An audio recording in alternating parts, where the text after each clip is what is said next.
no parágrafo 1º. O caput do artigo 4º, ele tinha falado daquele efeito da medida cautelar. Uma vez decretada a medida cautelar, ela atinge ou ela torna indisponível o patrimônio do devedor até o limite do crédito que está constituído e que está sendo acautelado. No parágrafo 1º, o artigo 4º, ele traz uma dicção que gera um debate doutrinário e jurisprudencial. Porque ele diz o seguinte: na hipótese de pessoa jurídica, a indisponibilidade, veja como é que está escrito, e veja como você pode, no direito, interpretar tudo da forma que você quiser. Ele diz assim: na hipótese de pessoa jurídica, a indisponibilidade recairá somente sobre os bens do ativo permanente, podendo ainda ser estendida aos bens do acionista controlador e aos do que, em razão do contrato social ou estatuto, tenham poderes para fazer a empresa cumprir suas obrigações fiscais, ao tempo do fato gerador, nos casos de lançamento de ofício, e do inadimplemento da obrigação nos demais casos. Então ele diz: se a indisponibilidade estiver relacionada a um devedor que não é pessoa física, que é pessoa jurídica, o artigo 4º, no parágrafo 1º, diz que essa indisponibilidade deve recair sobre os bens do ativo permanente, e não, por via de contraposição, sobre os bens do denominado ativo circulante. Qual é o objetivo do artigo 4º, parágrafo 1º, ao condicionar ou ao decretar a necessidade de que essa indisponibilidade recaia sobre os bens do ativo permanente e não sobre os bens do ativo circulante? Bom, se eu não estou atingindo, em termos de indisponibilidade, o ativo circulante, mas apenas o permanente, a lógica legal é que eu estou permitindo o dia a dia, a rotina cotidiana da empresa, que continua tendo acesso às suas contas, ao que faz com que ela possa realizar os seus pagamentos, tornando indisponível e acautelando, por outro lado, numa aplicação de princípio de menor onerosidade, apenas aquilo que está vinculado à ideia do que é permanente dentro da ótica da empresa. Tá?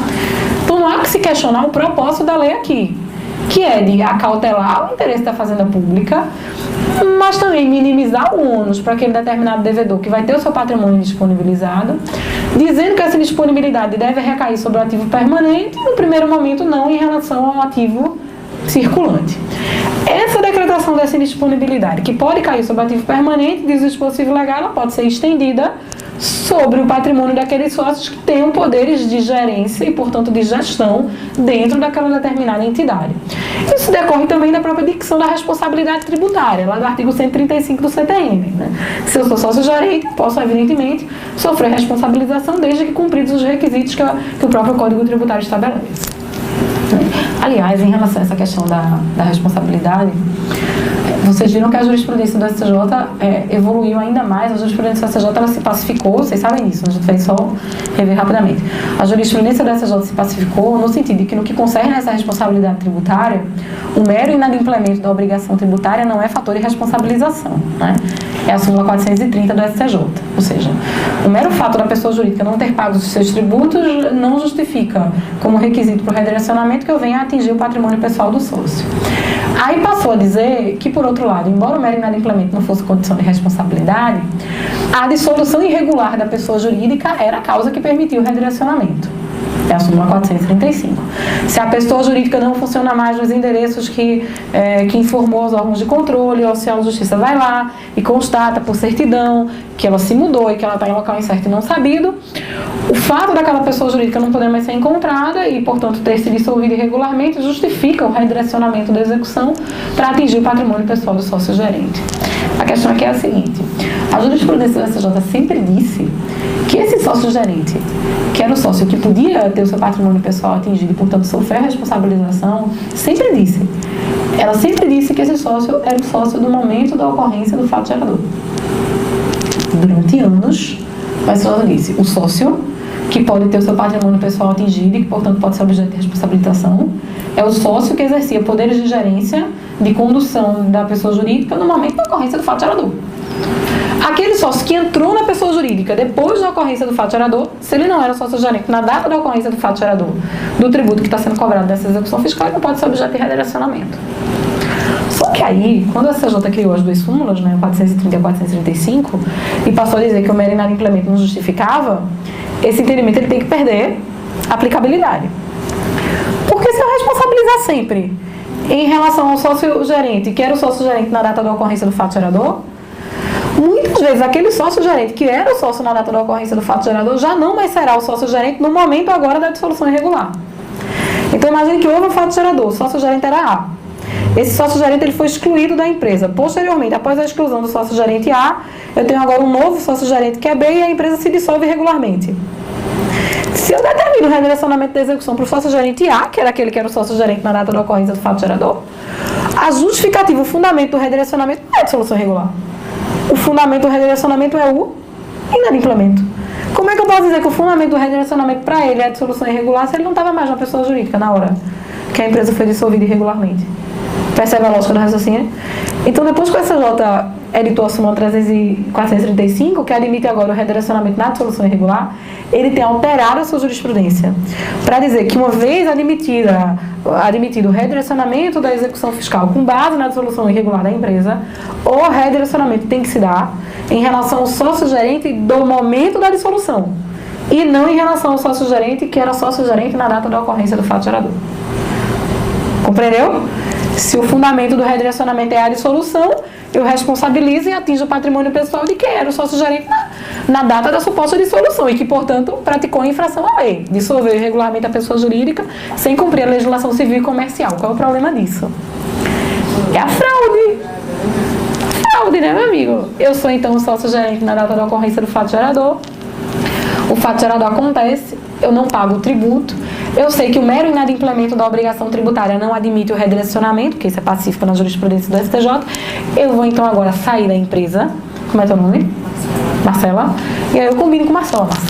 Eu sou sócio-gerente, mas eu vou sair da empresa e você entra na empresa, mas você é minha laranja e você não tem nada no seu patrimônio, entendeu? Eu viro pra Marcela e Marcela, o que é que você tem no seu nome? Não, eu tenho um apartamento na Avenida Boa Viagem. Bota o nome de outra pessoa. Agora, antes de você ter qualquer relação com a pessoa jurídica. A Marcela transfere o patrimônio dela e ela passa a se tornar sócia-gerente da empresa sem ter patrimônio conhecido. Bom, eu saí da pessoa jurídica antes de Marcela se tornar efetiva sócia. Ali a 6 meses, ali a 1 ano, Marcela dissolve regularmente aquela determinada pessoa jurídica. Uma vez constatada a dissolução irregular nos autos da execução fiscal, eu vou pleitear o redirecionamento em relação a Marcela, que é a sócia-gerente na época da dissolução irregular, e vou tentar atingir o patrimônio pessoal dela, mas ela não tem patrimônio. O que é que acontece com a execução fiscal? Nada, e eu não posso atingir o meu patrimônio, afinal de contas eu saí antes da dissolução, embora na grande maioria das vezes tenha continuado na prática a ser a efetiva sócia-gerente da empresa. Percebeu o problema? Aqui no Tribunal Regional da 5ª Região, toda vez que o TRF 5ª Região, já ouviu falar da doutora Joana Carolina? A doutora Joana Carolina foi juíza da vara de execução fiscal aqui durante muito tempo e agora está numa outra vara, que não é vara privativa de execução. Mas ela passou anos na vara de execução, então ela conhece o métier, né, de como é que é o processo executivo. Toda vez que ela é relatora convocada e que o TRF julga essas questões de redirecionamento na execução fiscal e que a justificativa, o fundamento do redirecionamento é a dissolução irregular, aí o TRF conclui, é possível o redirecionamento da execução fiscal via indícios de dissolução irregular, desde que o redirecionamento se dê para o sócio-gerente na data da efetiva dissolução. Não podendo haver redirecionamento da execução em relação a sócio, que era sócio-gerente no fato gerador, mas já tinha saído da pessoa jurídica antes da efetiva dissolução. Aí ela sempre é voto vencido, porque ela inclui nos votos, no voto dela, a exceção, a não ser que a Fazenda Pública evidencie a existência de fraude no procedimento de exclusão. Ou seja, a não ser que eu consiga demonstrar que ele retirou-se dessa pessoa jurídica com o específico propósito de impedir, uma vez havendo dissolução irregular, o redirecionamento para o seu próprio patrimônio pessoal. O que também não é fácil de fazer, né? Mas, veja, a possibilidade de eu poder fazê-lo me abre um grande leque. É o problema, como eu já estava discutindo ontem, do precedente. Quando eu estabeleço como marco de precedente que eu só posso redirecionar para o sócio da dissolução irregular, mas não para o sócio do fato gerador, isso me é transcrito a partir de agora como uma verdade absoluta. E aí eu digo, mas se eu demonstrar que houve fraude, que o sócio do fato gerador ele saiu da pessoa jurídica com o específico propósito de não poder então ter o seu patrimônio pessoal atingido. Não, mas não pode. Tem que ser em relação ao sócio da dissolução irregular. A mera menção à possibilidade da exceção me gera essa possibilidade de debate ou de enfim, de evidenciar a existência dessa fraude nos autos dos embargos e do processo executivo. Então, voltando aqui, o parágrafo 1º do artigo 4º, ele diz que essa indisponibilidade deve recair sobre o ativo permanente da pessoa jurídica. Os sujeitos passivos, obviamente, eles fazem uma interpretação restritiva do dispositivo. Para dizer, então, que como o artigo 4º, parágrafo 1º, usa o termo somente, que apenas e tão somente o ativo imobilizado, o ativo permanente, poderia ser objeto de indisponibilidade. De modo que nenhum outro ativo que não seja permanente poderia ser alvo de disponibilidade dentro da lei de medida cautelar fiscal. Ainda que o ativo permanente ou imobilizado, por si só, não seja suficiente para promover efetivo acautelamento do débito tributário no futuro. Então, imagine que aquela determinada pessoa jurídica tem um determinado valor a título de ativo permanente. Ela tem, sei lá, R$500 mil a título de ativo permanente, mas o débito tributário é de 700 mil. O sujeito passivo ele vai defender que eu tenho que decretar, então, a indisponibilidade em relação aos 500 mil do ativo permanente, não podendo atingir, através de indisponibilidade, os 200 mil remanescentes, já que eles não estão inseridos no conceito. Ainda que a indisponibilidade, nesse caso, não tenha a efetiva potencialidade de promover a integralidade da segurança da satisfação do crédito tributário no futuro. A Fazenda Pública, obviamente, faz uma interpretação diferente do artigo. Ela diz, olha, quando o artigo 4º, parágrafo 1º, disse, na hipótese de pessoa jurídica, a indisponibilidade recairá somente sobre os bens de ativo permanente, ela coloca aqui, recairá somente sobre os bens de ativo permanente, no seguinte sentido, em sendo possível atingir o ativo permanente, em eu podendo resgatar a satisfação do crédito tributário, o acautelamento desse crédito, no atingimento tão somente do ativo permanente, não há por que eu me voltar para ativos de outra natureza, para ativo circulante, para ativo não imobilizado. Eu vou então atingir o ativo imobilizado. Mas o artigo não quer dizer, no entanto, que não sendo ativo permanente suficiente para promover esse acautelamento, que eu não poderia atingir bens de outra natureza. Porque se assim fosse, eu estava retirando a eficácia da medida cautelar fiscal. Eu estava dizendo, então, que em relação àquelas pessoas jurídicas que não têm ativo permanente em valor considerável, a medida cautelar fiscal não tem sentido, já que eu não vou conseguir promover o efetivo acautelamento do crédito tributário na execução fiscal a ser ajuizada, ou na execução fiscal já em curso. Ao falar, então, em atingir somente os bens do ativo permanente, a Fazenda entende que o artigo 4º, parágrafo 1º da lei, estaria estabelecendo uma prioridade da indisponibilidade do ativo permanente sobre ativos de outro monte ou de outra denominação, mas não uma impossibilidade em absoluto de atingimento de outros ativos que não sejam enquadrados no conceito de ativo permanente.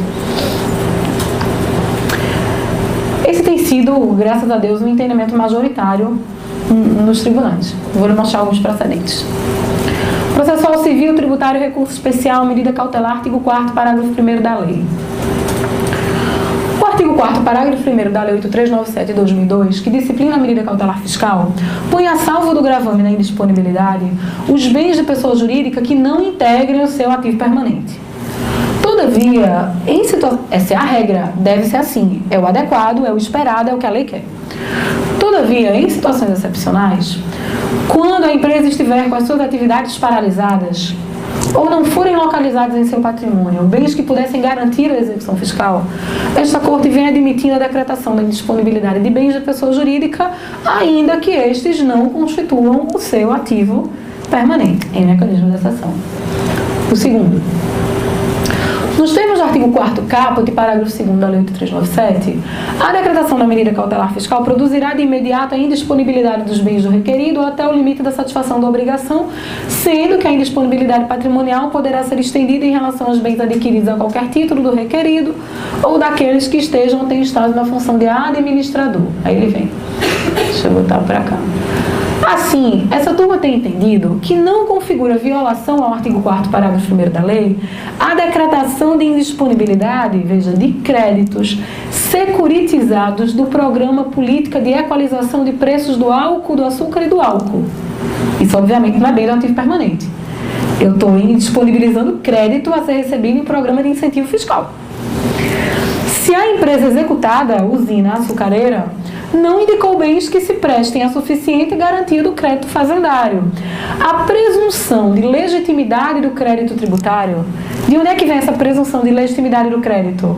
Da Constituição exigida pela lei, como condição para que eu promova o ajuizamento da medida cautelar. Eu não tenho que fazer prova da constituição do crédito? Então o crédito existe. Você pode dizer, mas ainda não há certeza acerca dele. Sim, há uma certeza relativa. O crédito foi constituído, o crédito existe, ele vai ser discutido.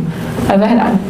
A supremacia do interesse público e o princípio de que a execução por quantia certa deve ser levada a efeito em benefício do credor justifica, ao meu entender, em face da excepcionalidade do caso, sejam indisponibilizados os bens do ativo não permanente.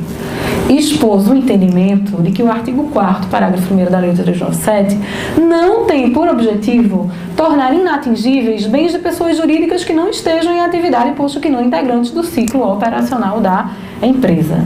Então, a jurisprudência majoritária tem entendido que, em mecanismo de exceção, é possível atingir bens que não se enquadrem na adicção bens do ativo permanente, nos termos que estabelece o artigo 4º, parágrafo 1º. No parágrafo 2º, a gente está quase terminando, no parágrafo 2º, a lei diz que a indisponibilidade patrimonial poderá ser estendida em relação aos bens adquiridos a qualquer título do requerido ou daqueles que estejam ou tenham estado na função de administrador. É aquela mesma lógica, a conclusão do artigo antecedente. Se eu posso atingir o patrimônio daqueles que estavam em administração, o parágrafo 2º está ratificando isso. O terceiro e o artigo 5º, eles dão a operacionalização do ajuizamento. Eles dizem, decretada a medida cautelar fiscal, se o juiz acolhe a medida cautelar fiscal, ela será comunicada imediatamente ao Registro Público de Imóveis, ao Banco Central do Brasil, à CVM, Condição de Valores Imobiliários, e às demais repartições que processem registros de transferências de bem, a fim de que, no âmbito de suas atribuições, façam cumprir a Constituição. Então, tornem indisponíveis aqueles patrimônios. Veja que nos termos o que estabelece o artigo, a função de comunicar é do Poder Judiciário. Tanto aqui na Lei de Medida Cautelar Fiscal, como lá na decretação de indisponibilidade do artigo 185, vez por outra, os juízes querem transferir o ônus de comunicar à Fazenda Pública exequente.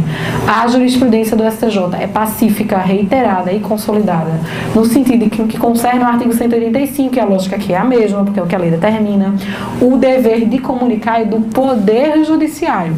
O artigo 185 lá no Código diz, o juiz decretará a indisponibilidade e comunicará. Então, quem comunica é o Poder Judiciário. Afinal de contas, é a decisão dele. Ele decide, ele comunica. O mesmo aqui na Lei de Medida Cautelar Fiscal. Decretada a medida cautelar, será comunicada imediatamente. O artigo 5º, ele fala da competência para o ajuizamento da medida cautelar. E aí é evidente, se ela é incidental à execução, é o juízo da execução. Se ela é preparatória à execução, que é o que normalmente acontece, vai ser o juiz que no futuro vai ser o juiz competente para promover o efetivo andamento e o julgamento da execução fiscal enquanto demanda principal. E aí ele diz, a medida cautelar fiscal será requerida ao juiz competente para a execução judicial da dívida ativa da Fazenda Pública. Se a execução judicial estiver em tribunal, competente é o relator do recurso. Vamos passar aqui. O artigo 8º diz que o requerido será citado para, no prazo de 15 dias, contestar o pedido, indicando as provas que entender que pretenda produzir. O artigo 9º diz que, não sendo contestado o pedido, presumir-se-ão aceitos os fatos narrados na inicial e o juiz, então, decide em 10 dias aquele determinado processo. Obviamente, isso é prazo impróprio. É porque quando a gente não cumpre o prazo, as consequências acontecem, né? Mas quando o juiz não cumpre o prazo processual, é prazo pronto, né? Não precisa cumprir mesmo. Uma vez, não, aí deixa eu contar esse caso. Há uns 20 dias a gente recebeu um processo na Procuradoria que veio em acompanhamento especial da Paraíba, certo? Era um processo que envolvia 19 ações anulatórias. 19 anulatórias, conexas entre si. Que juntas envolviam um debate de aproximadamente 200 milhões de reais. As 20 ações, né? Os 19 anulatórios, eram 19. Era um debate complexo. A parte ela alegava que ela foi excluída de um parcelamento do refis e que, ao ser excluído do refis, todo o valor que ela pagou ao longo do parcelamento deveria ser amortizado do saldo devedor e que a amortização não foi feita de forma adequada.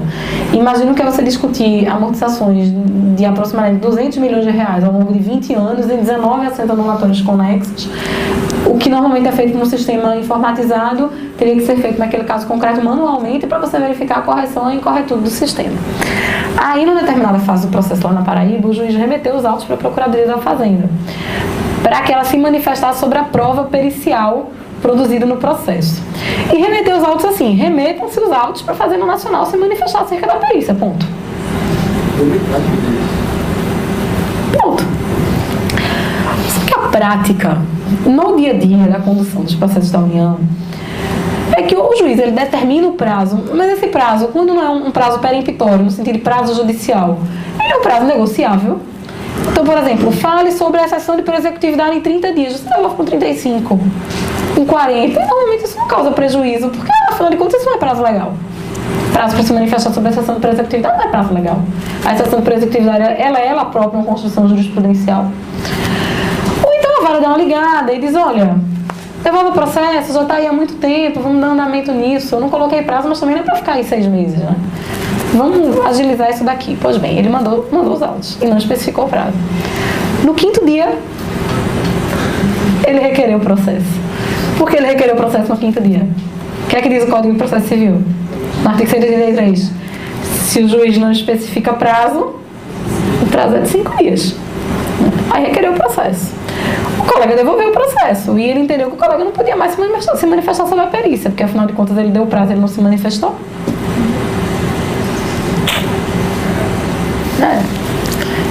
Aí o processo chegou aqui para acompanhamento especial, né? Porque o colega, obviamente, apelou, alegando mérito, mas alegando cerceamento de direito de defesa e aquele negócio todo. Como é que ele ia se manifestar em 5 dias sobre uma perícia em 19 ações anulatórias que envolviam mais de 200 milhões de reais? O perito, ele próprio, demorou 8 meses para confeccionar o laudo. Então, como é que o perito teve 8 meses para confeccionar o laudo e ele quer que, enfim, que a parte se manifeste sobre o laudo do perito em 5 dias? Porque, veja, para eu dizer que há algum erro no laudo do perito, a prática é essa: eu vou basicamente refazer o laudo. Eu vou checar o laudo, dispositivo por dispositivo, valor por valor, um pedaço por pedaço do cálculo. Enfim, está comigo o processo. Não é porque essas coisas... Artigo 10. A medida cautelar fiscal decretada poderá ser substituída a qualquer tempo pela prestação de garantia correspondente, lógico. Né? Se o juiz deu a medida cautelar fiscal, tornou tudo indisponível, e a parte agora vier e oferecer garantia em relação ao valor do crédito, não tem problema. Desde que, obviamente, respeitada a ordem estabelecida na lei de execução e desde que haja a aquiescência da Fazenda Pública exequente. Aqui, ó, parágrafo único. A Fazenda Pública será ouvida necessariamente sobre o pedido de substituição no prazo de 5 dias, presumindo-se da omissão a sua aquiescência, mas aqui está na lei, no prazo de 5 dias.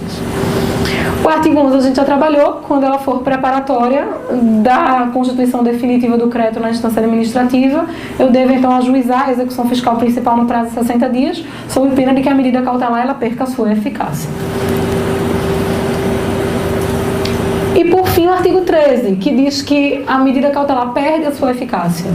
Ou nessa hipótese, se a Fazenda Pública não propuser a ação de execução fiscal no prazo de 60 dias, sendo ela preparatória, se ela não for executada dentro de 30 dias, ou seja, o seu decreto a indisponibilidade passa-se 30 dias e a indisponibilidade não foi efetivada ainda, e aí cabe então à Fazenda exequente exigir do juiz que ele dê cumprimento ao artigo que diz que ele deve comunicar aos órgãos de controle, à Comissão de Valores Imobiliários, ao Banco do Brasil e aos órgãos de controle.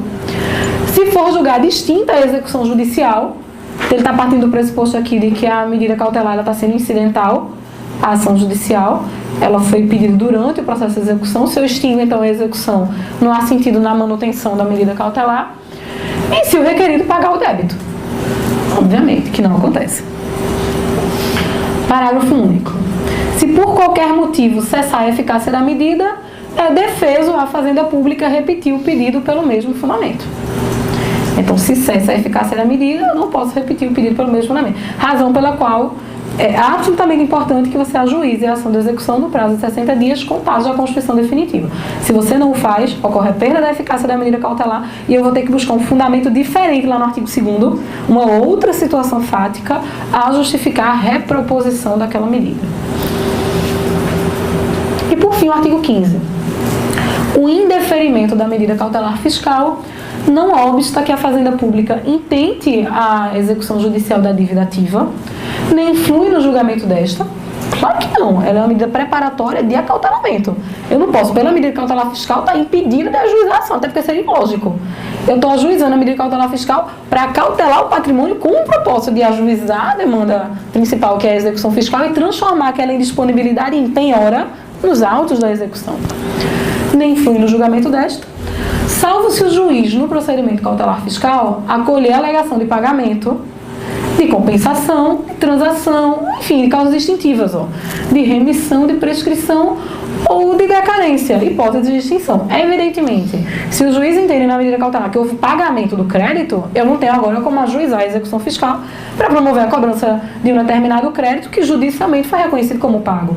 Então, o que o artigo 15 quer dizer aqui é que, a não ser que haja reconhecimento pelo juiz da medida cautelar de que houve extinção daquele crédito tributário pelas hipóteses distintivas como um todo, o que restar decidido na medida preparatória, acautelatória da medida cautelar fiscal, não influencia o ajuizamento e o julgamento da ação principal, que é a ação executiva a ser ajuizada no futuro.